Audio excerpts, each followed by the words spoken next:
I think that the professor needs to be aware that online learning is different. And I think it helps if you have some experience yourself with online learning. So before I started teaching online, I took a course on Coursera because I wanted to know what it felt like to be on the other end of things. And they do things really well with videos and things like this. So this is something that I started from the very beginning. I was lucky that at my school, we have a lot of online learning already that was going on. So this was not something completely new to either me or the students. I did have one class that I needed to turn into an online class fully. Actually, two classes that did need to be turned fully online. But for the most part, students are used to taking online classes. I think it was the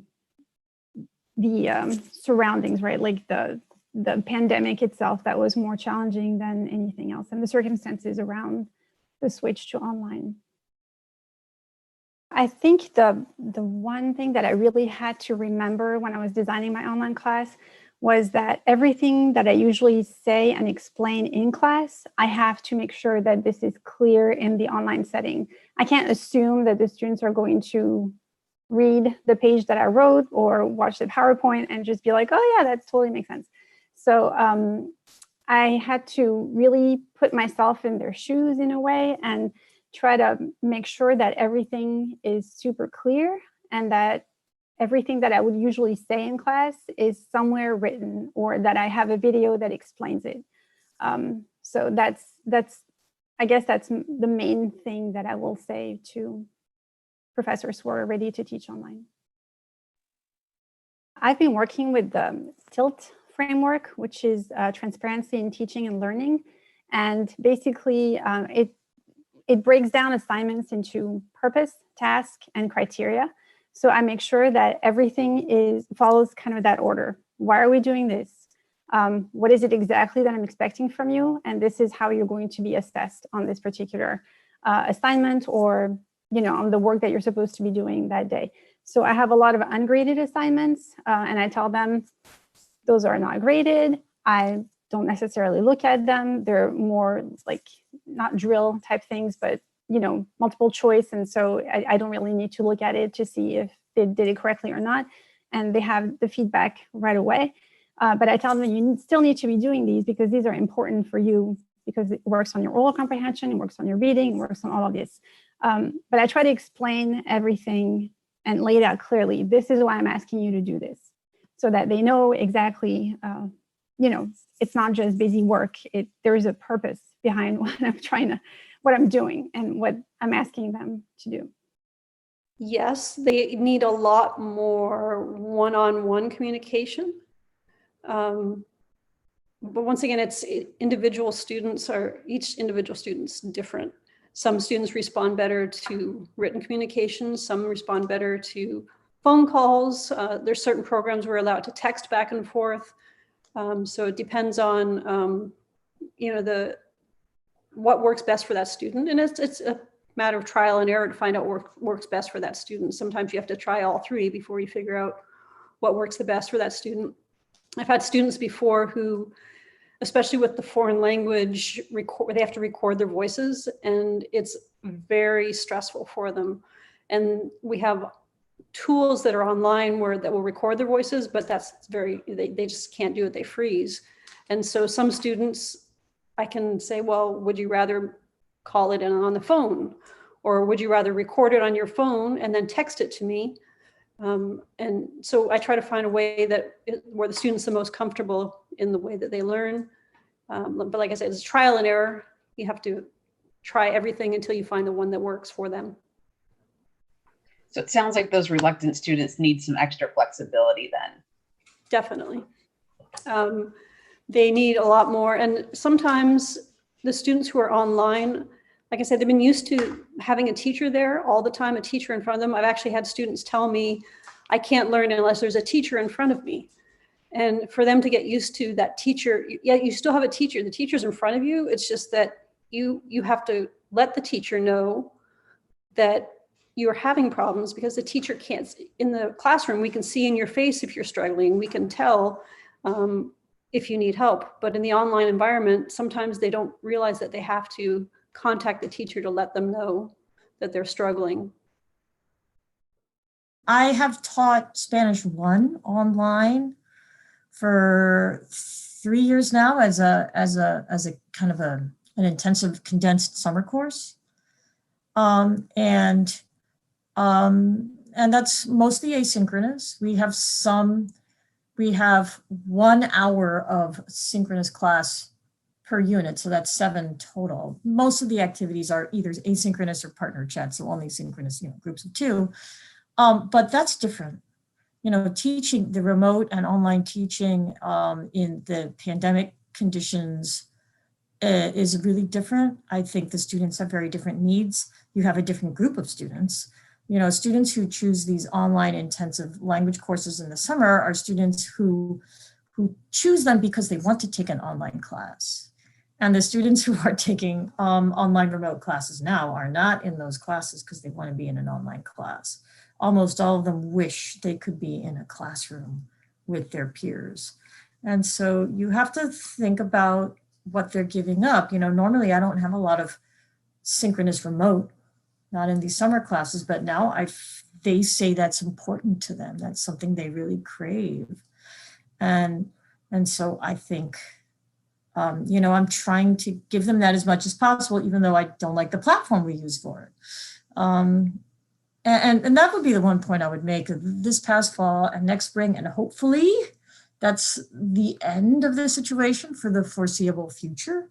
But right now, they really have a distinct set of needs.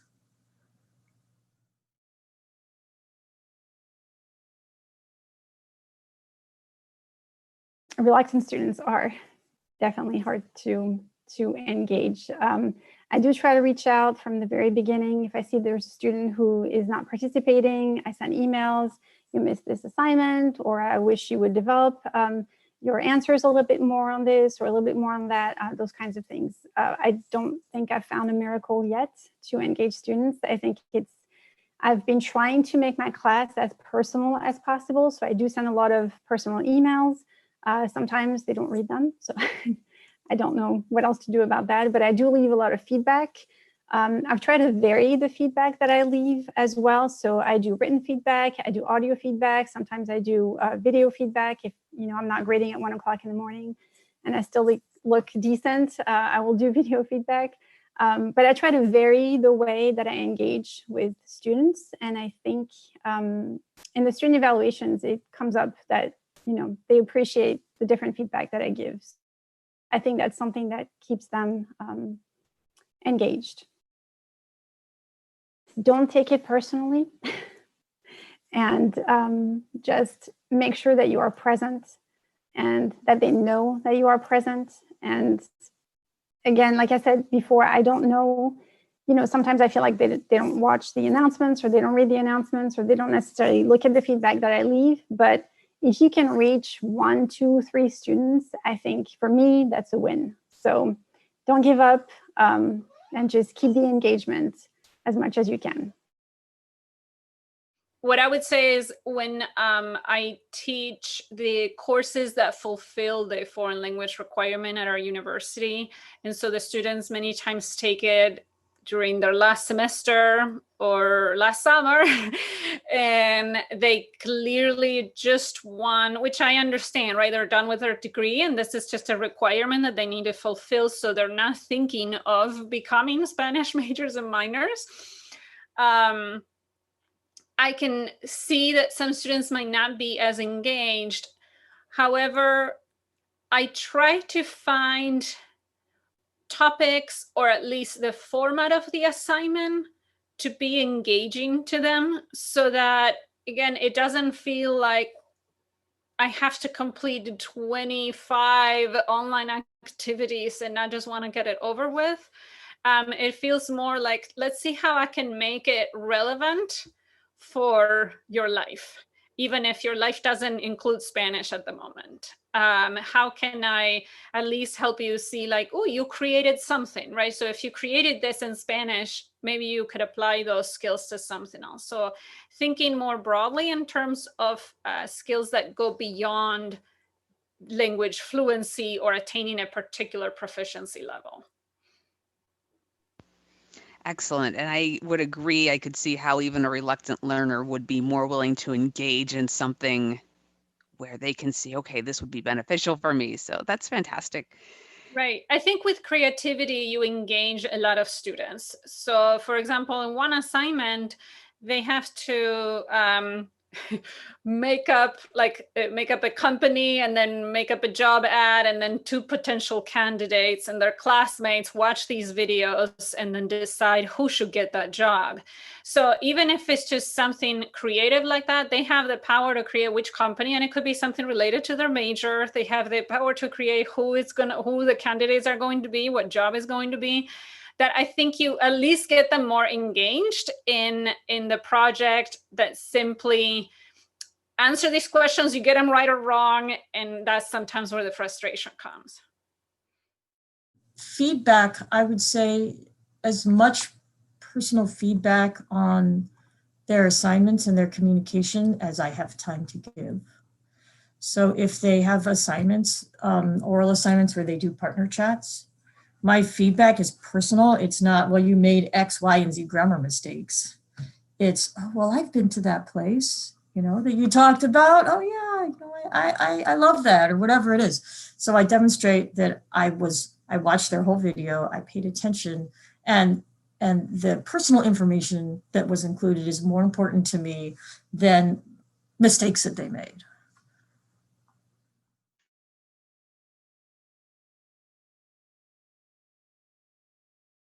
I will say that I have become a lot more lenient. I started, I'm sorry. I started what I call 3 oops tokens. So usually I don't allow any late work.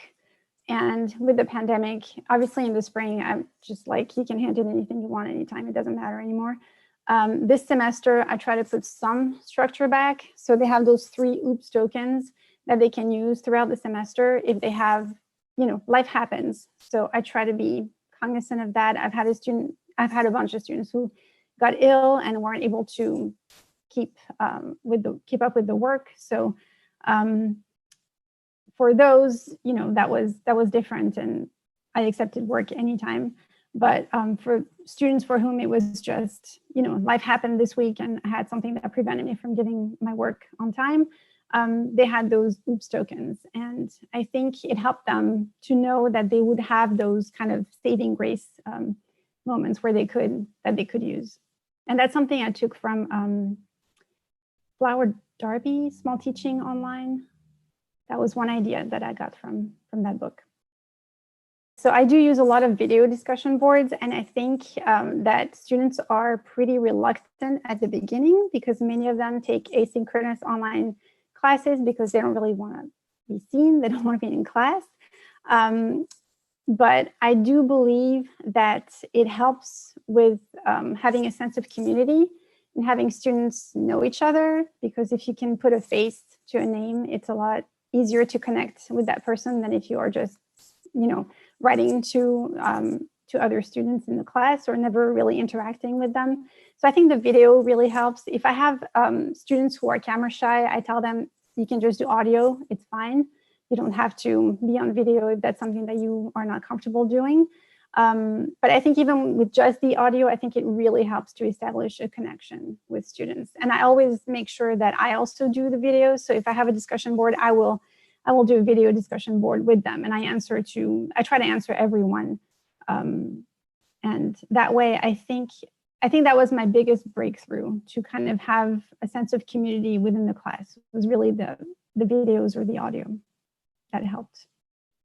Really, mine hasn't changed because I was teaching online before the pandemic started. So it's evolved since I started teaching 9 years ago. And I've learned a lot more tools, like teacher tools for online teaching, that have been helpful. I think in the beginning, I was like your basic high school classroom teacher, and we rarely called parents or called students. Students we had contact with on a daily basis, and unless there was like something really, really outstanding, we wouldn't really have to call the parents. And I found that communication, whether it's by email or whether it's by phone call or whatever communication source, I found that that's a lot more important in the online environment than it was in the face-to-face classroom.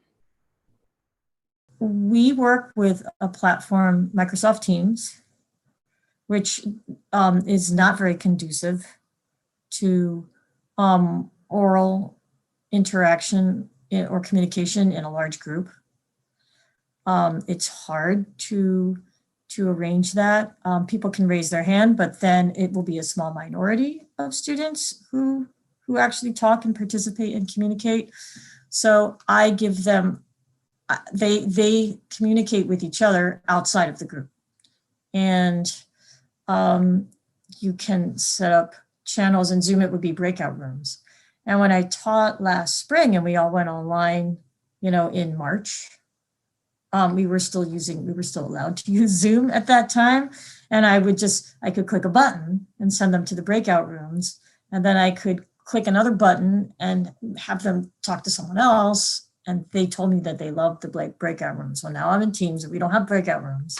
And it's more trouble, and they always have technical issues, but it's something. So you put them in a space where they can talk. But I also, completely outside of class, give them partner chat assignments. And that, so they are seeing each other and talking to each other at least 2 or 3 times a week. And, you have to think about what you ask them to talk about. You can't just say, well, show up and talk, because they won't know what to say. And you have to try to give them something interesting. If they have a high enough level, you can give them like an interesting video to watch, and then they can talk about that and relate it to their own lives. I got some feedback from my 4th semester Spanish students that they did find that to be a really strong source of that sense of community with the class, kind of among themselves, and also the fact that they were randomly assigned to a different group each time. So they got to talk with most of the different students in the class. And it was a long format conversation. I said, you have to speak for at least 15 minutes. So that's a long time. So they really got into stuff.